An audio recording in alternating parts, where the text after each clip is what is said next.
Everybody has a childhood classic that traumatized them, and today I'm going to be talking about Tangerine by Edward Bloor, published in 1997. This book follows a boy named Paul whose family recently moved to a place in Florida called Tangerine. Paul is legally blind, but he's very passionate about soccer, and his parents told him that his vision became impaired because he stared into a solar eclipse. He doesn't remember this at all, and it kind of eats at him, like he knows something isn't right about this. So at this new school, Paul wants to play soccer, but he's not allowed to because of his disability. However, when there's a massive sinkhole, he's able to transfer to another school that does allow him to play.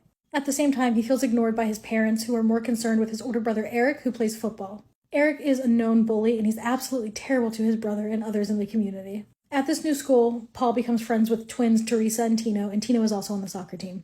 One day, while Tino is visiting, there's a confrontation with Eric, and Eric attacks Tino, to the point where Paul thinks he's dead. He's not, but later on, his older brother Luis comes to confront Eric about it, and Eric and his friend Arthur attack him and hit him over the head, which eventually leads to his death. Paul witnesses this but doesn't speak up. People are slowly starting to notice that Eric is bad news, and we learn that he's behind recent robberies in the neighborhood. Tino and another kid confront Eric and Arthur for their part in Luis's death.